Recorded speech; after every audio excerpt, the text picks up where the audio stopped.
Finally আমরা enter করছি কোথায়? নর্থ সিকিমে। Welcome to north Sikkim.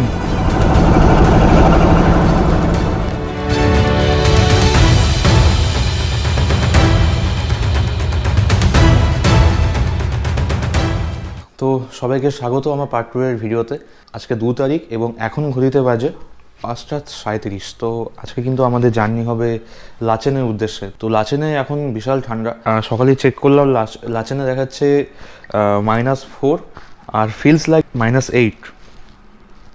দেখো লাচেনে এখন দেখাচ্ছে -3 আর ফিলস লাইক হচ্ছে -7। বুঝতে পারছো? এই কোনায় দেখাচ্ছে দেখো -7। তো বাজে ঠান্ডা একদম। চলো তোমরাও চলো আমাদের সাথে, তো তাহলে তোমরাও ঘরে বসেই এনজয় করতে পারবে। চলো আমাদের জার্নি এখান থেকে শুরু করলাম। 491.3। ফাইনালি 2024-এ প্ল্যান হয়নি, 2025-এও প্ল্যান হয়নি, 26-এ আমরা যাচ্ছি। জয় রাধা মাধব, জয় জগন্নাথ, শ্রী গুরু জয়। সঙ্গে থেকো, ঠিক মতন ঘুরে আসতে পারি। এটা কিন্তু বেঙ্গল সাফারি, আর জঙ্গলের মাঝখান দিয়ে আজকে আমরা যাবো হচ্ছে সেবক রোড হয়ে। এটা হচ্ছে সেবক রোড, এলিফ্যান্ট ক্রসিং জোন। আনন্দ অ্যাডভেঞ্চারে পরিণত হবে আমাদের, কারণ আজকে আমরা যাবো হচ্ছে নর্থ সিকিম। পুরোটা দেখানোর চেষ্টা করবো, যতটাই যা রোড কন্ডিশন সবটা তোমাদের বলবো। দেখতে থাকো ভিডিওটা, আশা করি খুব ভালোই লাগবে। আমার সামনেই রয়েছে বিশাল বড় পাহাড়, আর পাহাড়ের দিকেই আমরা যাচ্ছি ক্রমাগত। ওয়েলকাম টু সেবক। সেবকে আমাদের সকলকে এবং তোমাদেরকে স্বাগত। এরকম সকাল সকাল যদি তিস্তা দেখা পাই তাহলে দিন কিন্তু প্রত্যেক দিনই ভালো হয়ে যাবে। আঁকা বাঁকা রাস্তা কিন্তু পাহাড়ে শুরু হয়ে গেল অলরেডি, আর আমাদের সামনেই কিন্তু পড়বে করোনেশন ব্রিজ, সেই বিখ্যাত করোনেশন ব্রিজ দেখাবো তোমাদের। চলো, এটা হচ্ছে সেবকের শিব মন্দির। এটা শিব মন্দির, আর এই টানটা নিয়েই একটা কালী মন্দির আছে, সেবকেশ্বরী কালীমা। 23-এ এসেছিলাম। এটা হচ্ছে সেবকেশ্বরী কালীমা। এই হচ্ছে সেই করোনেশন ব্রিজ, বিখ্যাত করোনেশন ব্রিজ। ও দারুণ দারুণ জাস্ট। এখান থেকে 88 কিলোমিটার হচ্ছে গ্যাংটক, আর আমরা কিন্তু নর্থ সিকিম ঢুকবো গ্যাংটক হয়ে। গুগল ম্যাপে মারলে দেখাবে দিকচু হয়ে যেতে, কিন্তু দিকচুর কিন্তু রাস্তা জঘন্য, মানে রাস্তা যখন কিছু নেই, খালি কাদা। ওই কাদার মধ্যে দিয়ে ভাই যাবো না আমরা গ্যাংটক হয়ে একটু এক্সট্রা ঘোরা হবে, কিন্তু গ্যাংটক হয়ে যাবো ভাই। মানে টার্ম্যাক রোড যেন থাকে, মাঝে মাঝে 2-1 জায়গায় খারাপ প্যাচ থাকবে, কিন্তু ম্যাক্সিমাম যেন খারাপ না হয়। তো তোমাদের রোড আমি দেখিয়ে দিচ্ছি কীরকম থাকবে। তোমরাও আসলে কিন্তু সেই রোডটা প্রেফার করবে যেটা আমরা দেখাবো। সিটং যাচ্ছে এই রাস্তাটা দিয়ে। সিটং খুব ভালো একটা জায়গা, নিরিবিলির মধ্যে যদি সময় কাটাতে চাও তো সিটং চলে এসো। সিটংয়ে একটা হোমস্টে আছে, সাইলেন্ট ভ্যালি হোমস্টে, দুর্দান্ত জায়গা। যখন এর আগেরবার বন্যাটা হয় তখন এই রাস্তা অব্দি জল উঠে গেছিলো, বুঝতে পারছো? মানে তিস্তা কত নিচে আছে দেখো এখন। এইগুলো দেখো পুরো ভাঙা রাস্তাগুলো, দেখতে পাচ্ছ সব ভাঙা। এগুলো কিন্তু পুরো জলে ভর্তি হয়ে গেছিলো, এবং তিস্তার এতই জোর ছিল তখন, এইগুলোকে পুরো রাস্তাগুলোকে ভেঙে দিয়েছে দেখো, এখান থেকে পুরো ভেঙে নিয়ে গেছে। মানে কি মারাত্মক সিচুয়েশন হয়েছিল তখন। এটা হচ্ছে তিস্তা নদী, আর এই রাস্তা দিয়ে আমরা আগেরবার এসছিলাম। নতুন হয়েছে রাস্তাটা, কারণ এইটাকে পুরো নিয়ে চলে গেছিলো, তো নতুন রাস্তা হয়েছে। আর সোজা গেলে তিস্তা বাজার। আমরা ফাইনালি চলে এসেছি রংপুর ব্রিজে। এই ব্রিজটা পেরোলে কিন্তু সিকিম, মানে এটা হচ্ছে ওয়েস্ট বেঙ্গলের এন্ড। ওয়েস্ট বেঙ্গলকে আমরা টাটা বাই বাই বললাম, আবার সামনের সপ্তাহে ওয়েস্ট বেঙ্গলে আসবো। আর সিকিমে এন্টার করছি, সিকিম লেখাও আছে সামনের পাহাড়টায়। আমরা এখন আছি রংপুর ব্রিজে। এই ব্রিজটাই হচ্ছে ওয়েস্ট বেঙ্গল আর সিকিমের বর্ডার। এটা হচ্ছে ওয়েস্ট বেঙ্গল, আমরা পেরিয়ে এলাম। আর এবার এন্টার করবো আমরা সিকিমে। ভাই কেমন লাগছে? ওই যেখানে লেখা আছে Sikkim the green state of India. আমরা যাবো হচ্ছে গ্যাংটক গিয়ে আমরা ব্রেকফাস্ট করবো। অনেকটা গাড়ি চালালাম, একটু দাঁড়াই এখানে। আর জায়গাটা খুবই সুন্দর, তোমরা আসতে পারো। আর এখন ওয়েদার একদম খুব ভালো, সিকিমের ওয়েদার খুব ভালো আছে এখন। এই হচ্ছে আমার পক্ষীরাজ, এই হচ্ছে দীপমের পক্ষীরাজ। চলো তাহলে বেরোনো যাক এবার। আর ফাইনালি সিকিমে ঢুকি, আর এক্সাইটমেন্ট রাখতে পারছি না, সিকিমে গিয়ে কথা হচ্ছে। চলো।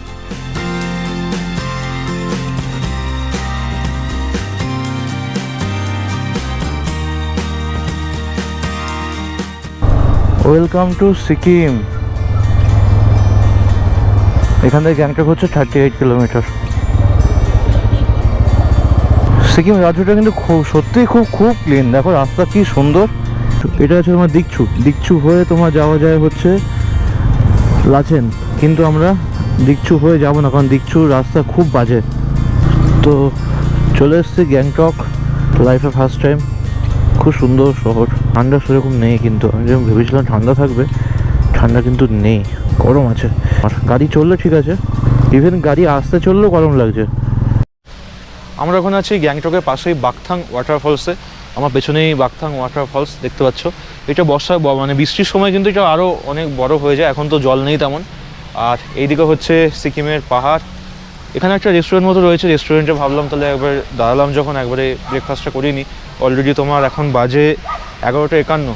তো আমাদের ব্রেকফাস্ট দিয়ে দিয়েছে, চলো তোমাদের দেখাই কী দিয়ে আজকে ব্রেকফাস্টটা করব। এই হচ্ছে আমাদের ব্রেকফাস্ট আজকের।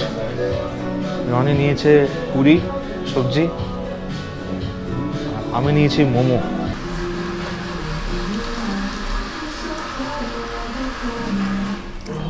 বর্ধমানের মতোই। এবার কিন্তু রাস্তা আমরা ফাঁকাই পাবো, কারণ এটা নর্থ সিকিম যাচ্ছে তো এই রাস্তাটা। দিকচুর রাস্তা হচ্ছে মেন রোড, আর এটা কিন্তু একটুখানি বাইরের দিক দিয়ে। গাড়িতে আমার কালকে যখন আসার সময় 5 দাগ তেল ছিল, তখন আমাকে 560 বা 70 মতো রেঞ্জ আমাকে এখানে শো করছিল এইখানটায়। এখন তো পাহাড়ে চালাচ্ছি, 5 দাগ তেলে দেখাচ্ছে 280 কিলোমিটার, একদম হাফ। কালকে যদি আমাকে কথা বলছি 50 মাইলেজ দিয়ে থাকে হাইওয়েতে, এখন 25 করে মাইলেজ দিচ্ছে গাড়িটা। 25 তা বলে এত কম, দুঃখ পেলাম। ঠিক আছে, কি করা যাবে আর। এরকম যদি রাস্তা থাকে তাহলে আমরা পৌঁছাতে পারবো খুব তাড়াতাড়ি, কিন্তু এইসব গর্ত গুর্ত থাকলেই সময় লেগে যাবে অনেকটা। পুরো খাদ বা দিকে। আমার আবার অ্যাক্রোফোবিয়া আছে, মানে আমার হাইট থেকে খুব ভয় লাগে, মানে উঁচু কোনো জায়গায় উঠলে নিচের দিকে তাকাতে পারে না আমি। তাও তো এখানে গার্ডরেল দেওয়া আছে। লাচেন যাওয়ার রাস্তা এমন এক জায়গায়, কিছু জায়গায় আছে এখানে এর থেকেও উঁচু খাদ, একদম এরকম খাড়াই, কোনো গার্ডরেল দেওয়া নেই। বাহ, কি সুন্দর ব্রিজগুলো কিন্তু এখন। সারাদিন কি সুন্দর ওয়েদার হয়ে আছে, কিন্তু দাঁড়িয়ে ছবি তোলার মতো সময় আমাদের নেই, তাই দাঁড়াবো না। টাইম নেই একদমই, কারণ আমাদের বিকাল 5টার মধ্যে টুং চেকপোস্টটা পেরোতে হবে। 5টা অবধি খোলা থাকে, তারপর আবার বন্ধ হয়ে যায়। আমরা এখন যাচ্ছি মাঙ্গানে গিয়ে আমরা আইএলপি মানে ইনার লাইন পারমিটটা আমরা কালেক্ট করব লামা ভাইয়ের কাছ থেকে। লাজাং লামা তোমরা অনেকেই চেনো, তো লামা ভাই করে রেখে দিয়েছে। লামা ভাইয়ের কাছ থেকে কালেক্ট করে নিয়ে আমরা একদম মাঙ্গান থেকে লাচেন উদ্দেশ্যে বেরিয়ে যাব। তো ফাইনালি আমরা এন্টার করছি কোথায়? নর্থ সিকিমে।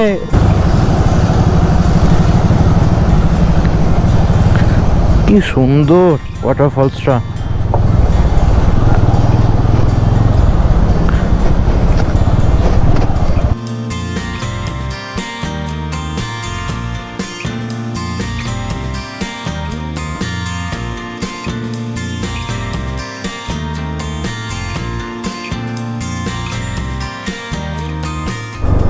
এটাই হচ্ছে নর্থ সিকিমের সেই বিশাল বিশাল পাহাড়। মানে পাহাড়টা উঠেছে বুঝতে পারছি, কিন্তু কোথায় গিয়ে যেন মিশে গেছে মেঘের ভেতরে। ক্যামেরাতে হয়তো বোঝা যাবে না, কিন্তু এই পাহাড়গুলো বিশাল মারাত্মক উঁচু উঁচু পাহাড়। মানে এই পাহাড়টা পেছনে আরেকটা পাহাড় আছে হালকা দেখা যাচ্ছে মেঘের ভেতরে একবারে। এই পাহাড়ে উঠবো, এত উঁচু পাহাড়ে।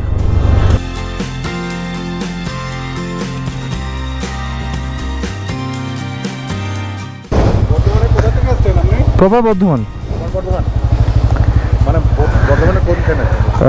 কার্জন গেট চেনেন? কার্জন গেট থেকে আপনার 1.5 কিলোমিটার মতো ওই নারী কলোনি বলে একটা জায়গা আছে, নতুন পল্লী। ওই নতুন পল্লীতে আমার বাড়ি। আমি আর একজন ওই সামনে আছে বর্ধমান থেকে। ঠিক আছে, হ্যাঁ আসবে, কোনো অসুবিধা নেই। ঠিক আছে, আসলাম।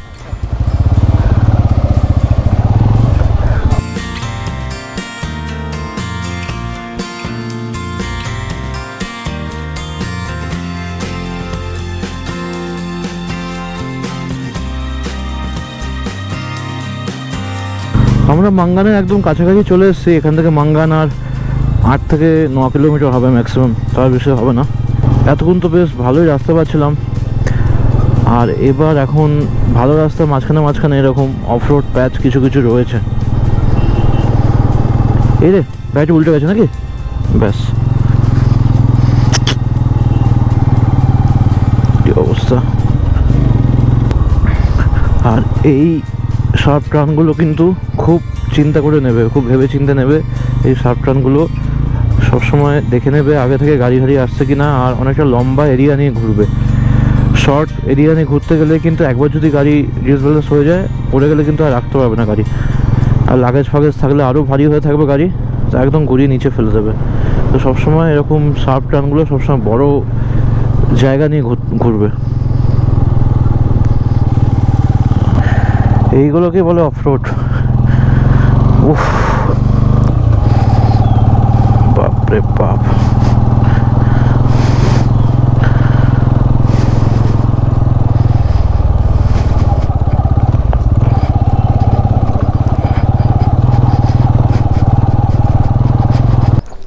আমরা আছি এখন মাঙ্গানে, আর মাঙ্গানে এটা হচ্ছে সেলস ফুয়েল পাম্প। তো এরপরে এখনও ফুয়েল পাম্প নেই, তো ফুল ট্যাঙ্ক করে নেবো। আর ছোটো জার একটা নিয়ে নেবো, সেটা আমি তেল ভরে বেঁধে নেবো কোথাও একটা। কোথায় বাঁধা যায়? এই সামনেই ক্যাশ গাড়ি বেঁধে নেবো কোথাও একটা। আমরা মাঙ্গান থেকে তেল ভরলাম আর একটা জার নিয়ে নিলাম, কারণ এরপরে কোনো তেল নাই, ফুল স্টেশন নেই। ওয়েলকাম টু মাঙ্গান নগর পঞ্চায়েত।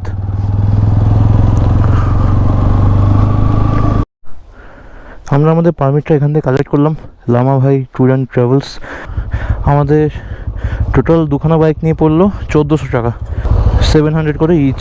এবার যাবো হচ্ছে টুং চেকপোস্ট আছে, সেখানে যাবো, কারণ সেটা 5টা অবধি খোলা থাকে। তো এখন প্রায় 3:30 বেজেই গেল। 24 কিলোমিটার রাস্তা দেখাচ্ছে এখান থেকে। তো 24 মানে কিন্তু সেই এই রাস্তাতে 1-1.5 ঘন্টা লাগারই কথা। আবার ওখানে বাইকের লাইনও পড়বে অনেক, কারণ ওখানে চেকপোস্ট তো।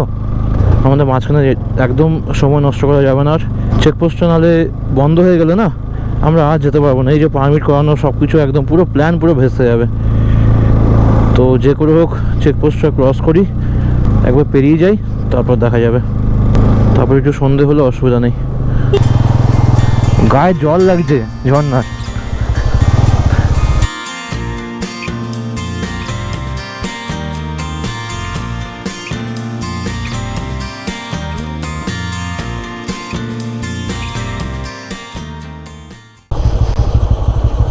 হয়ে গেল শুরু ফালতু ফালতু অফ রোড। বাবা, one vehicle at a time.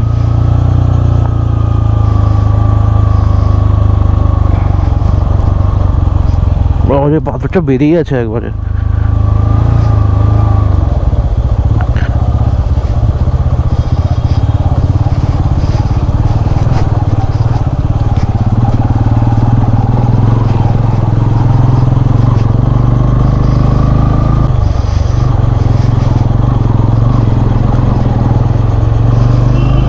বিশ্বাস করো, এত বড় পাহাড় আমি এর আগে দেখিনি।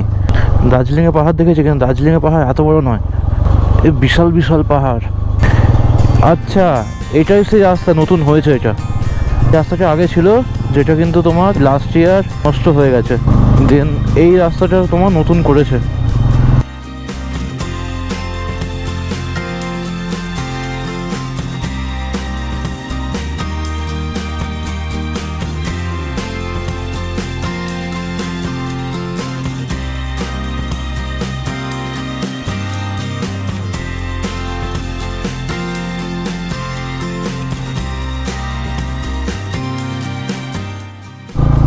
এই প্যাচটা বিশাল স্ট্রিপ, বিশাল বিশাল।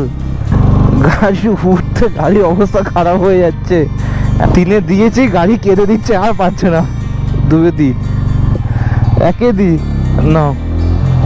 বাবা রে, এইসব জায়গায় একটুখানি বেশি বেশি দরকার। আমি এর আগে জিনিসটা শুনেছি সবার মুখে যে 200-250 যত বেশি হবে তত ভালো। আজকে ফিল করতে পারছি যে কেন, আজকে ফিল করতে পারছি। আমি একাই তুলতে হবে, কিছু করার নেই। জায়গাটা আমাকে জানি ইঞ্জিনে চাপ পড়ছে প্রচুর। দেখো 2-এ আমি এত এক্সেলারেটার ঘোরাতে গেলেই গাড়ি ল্যাগ খাচ্ছে, পাওয়ার ল্যাগ খাচ্ছে। 2-এ দিয়ে এক্সেলারেটার ঘোরালাম, পাওয়ার ল্যাগ খেলো। দেখো ঘুরাচ্ছি ঘুরাচ্ছি ঘুরাচ্ছি, কোনো রেসপন্স নেই দূরে। একে দিই, ক্লাচের অবস্থা খারাপ হয়ে গেছে আমার, গন্ধ বেরোচ্ছে। যদি আমি ক্লাচ না ধরে ধরে চালাচ্ছি তাও ক্লাচে প্রচুর প্রেশার পড়ছে। রাস্তায় কাজ হচ্ছে এখনো। বাপরে বাপ, এখানটা সেরা।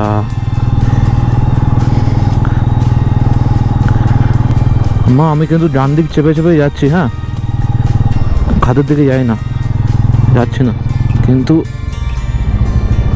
এই গাড়ি ফাড়ি আসলে একটুখানি বাঁদিকে হালকা চাপতে হচ্ছে, কিন্তু আবার আমি ডান দিকেই চালাবো, তোমার কোনো চিন্তা নেই। দেখো ডান দিক দিয়ে চালাচ্ছি, ঠিক আছে। এইটা হচ্ছে নতুন ব্রিজ।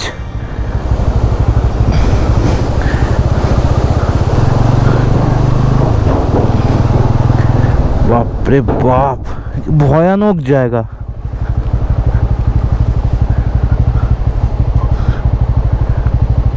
ওইখানে দেখতে পাচ্ছ ওই প্যাচটা ধসে গেছে, আগের রাস্তাটা ওইখান থেকে ছিল। এই রে,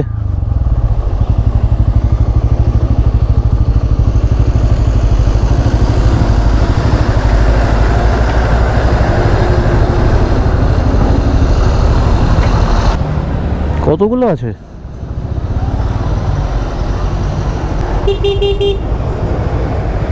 কেউ দাঁড়াবে না আমার জন্য।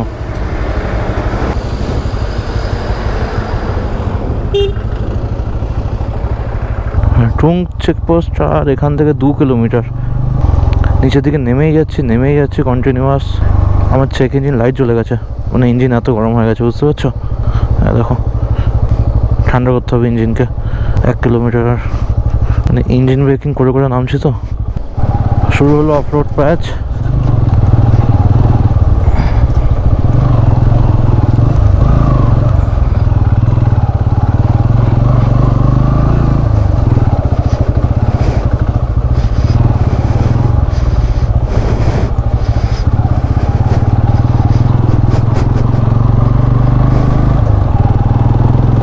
Welcome to thing tunnel.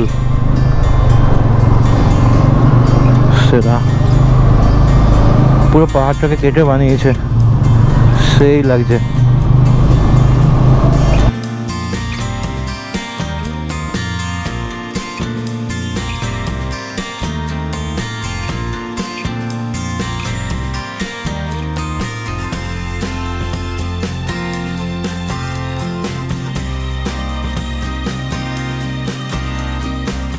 আচ্ছা, এখানে আমাকে ক্যামেরাটা খুলে দিতে হবে।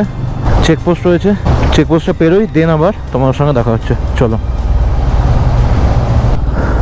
আমরা টুং চেকপোস্টে ILP মানে ইনার লাইন পারমিট জমা করালাম। এখন আমরা রয়েছি চুমথাংয়ের কিছুটা আগেই। তো চুমথাং থেকে রাস্তাটা দুভাগে ভাগ হয়ে যায়, বাঁ দিকে যায় হচ্ছে লাচেন আর ডান দিকে যায় হচ্ছে লাচুং। চুমথাং থেকে আমরা বাঁ দিকে যাব লাচেনের দিকে।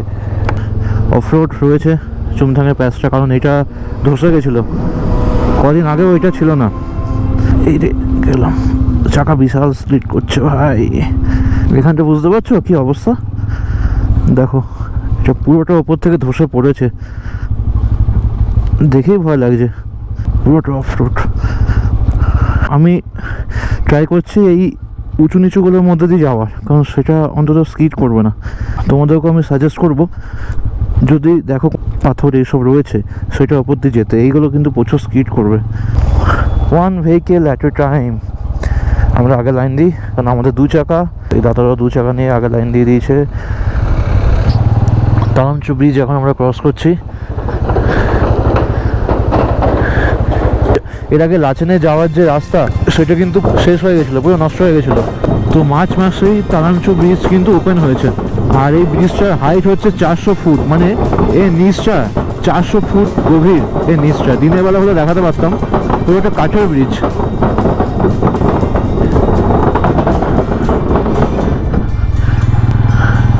আর এখান থেকে লাচেন হচ্ছে 11 কিলোমিটার।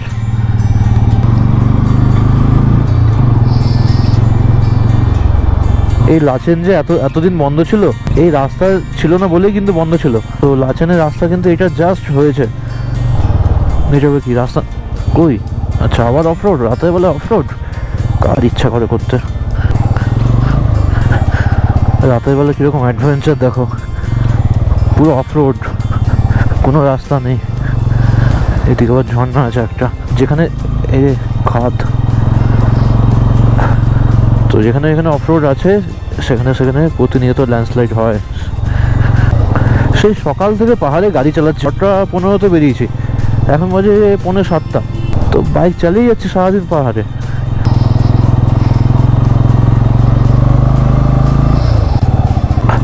তোমরা যারা গুরুদংমা লেক প্ল্যান করছো, তো লাচেনে কিন্তু অবশ্যই একটা রাত থাকবে, কারণ গুরুদংমার হাইট হচ্ছে 17,800 ফিট। তো বডিকে কিন্তু একটুখানি অ্যাক্লিমেটাইজ করতে হবে লাচেনের থেকে। লাচেন মোটামুটি 9 থেকে 10,000 ফিট হাইট। বডি যদি একটুখানি পারমিট করে না এখানে, মানে একটু স্টেবল হয়ে যায়, মানে অভ্যস্ত হয়ে যায় এত হাইটের, তো তাহলে কিন্তু গুরুদংমা লেক কোনো অসুবিধাই হবে না, আরামসে করতে পারবে। তো finally we are entering in Lachen, the gateway of Gurudongmar lake. Finally চলে এসেছি। চলো এবার আমাদের হোমস্টের দিকে যাচ্ছি।